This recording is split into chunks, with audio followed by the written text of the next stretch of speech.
I really would like a football for Christmas. And boy, when I got it, it was love at first. It was love at first sight. And I remember, like, when you know you're calling in life, because I told my dad when I was 7, I'm going to play in the NFL. Okay, wait a minute now. What? That's what these shows are all about. You told your dad. Right. When you were 7. You didn't ask me that question. Well, I told my dad when I was 7 that I was going to play in the NFL.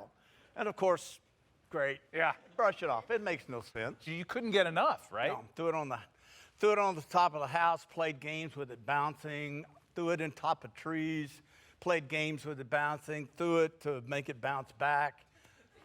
I had a fascination with the football. Talking about, junior high school, they literally told you no. No. Well, you didn't try out. You sat in the bleachers, and the coach would give this Lombardi talk. And I'm just like sitting on the edge of my chair, and I'm like, man, this is the way it's supposed to be right here.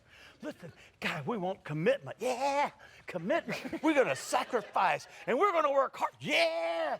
Oh, I couldn't stand myself. I'm hearing a real live speech, man. It's like a sermon. Oh, I'm sucking it in.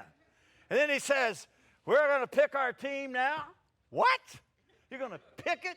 So I got both hands up in the air, and I'm standing up, and I'm waving my hand. And he picked it. Just sitting there? Sitting there, he picked the team. And so I didn't get a uniform. Thank you. So in the 8th grade, we go to Oak Terrace. So now, this is where I'm going to shine. Same thing, meet after school in the gymnasium. I'm going, oh no. I go sit in the bleachers. Here comes this guy, gives this speech. And I'm like, oh, no, I'm not as excited now. Done been through this. But he said, the only reason that some of you didn't get a uniform is that we don't have enough.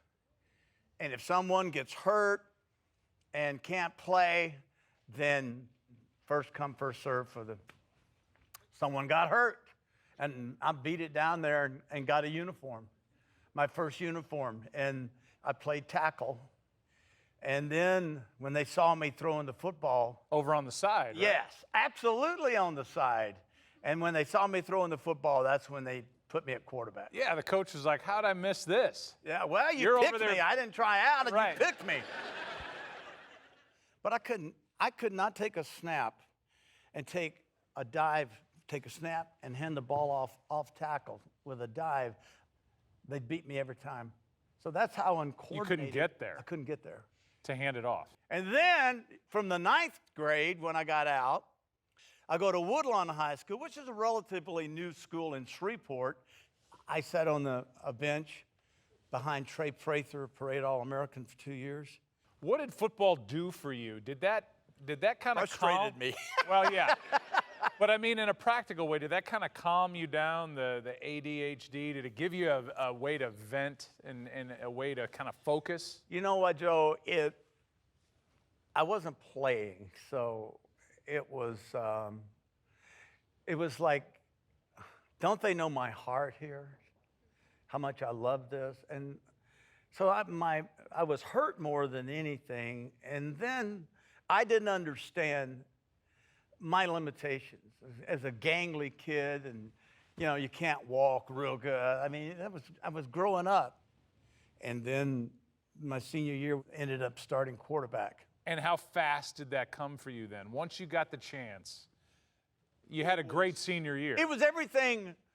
It was everything I hoped it would be, and much more than I could have ever imagined, because to ride in that bus and to hear that band playing and to pull up to that stadium and to get out with your uniform on and you're the starting quarterback in front of 19,000.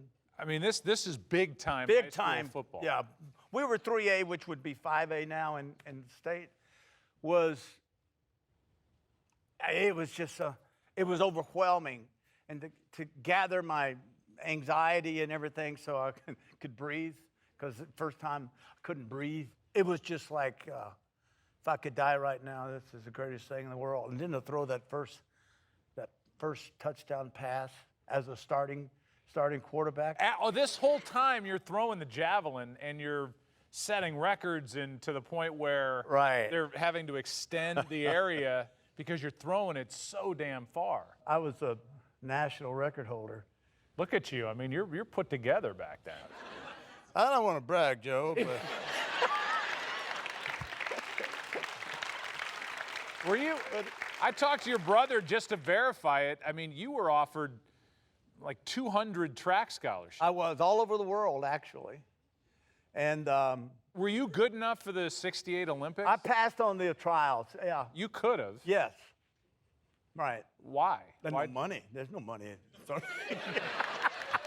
I didn't think. You don't want to catch the Pro Javelin League later? Yeah. I didn't think I had enough throwing that javelin. That's quite a strain on your arm. As a matter of fact, they didn't allow my national record to be qualified for the state record. A.O. Williams comes to me and he says, look, they're not going to acknowledge your national record. I went, what do you mean? He says, well, you got to throw it in the state meet. Well, okay. What's the state record? It was like 202 feet. I warm up at 210. So I knew I was going to break the record. So I go down to Northwestern State College where the state meet was, and I warm up, and it's my throw, and I throw 239 something on the first throw. And so I just got a little mic drop and just walk out. I just went down there kind of arrogantly and got it, put it back in its sleeve, put it in my metal bucket, screwed the lid on it, waved goodbye to all you boys. I went and sat up in the bleachers with my coach and watched these guys try to break it, which nobody came close to. And I threw it one time and got the record, and it still stands.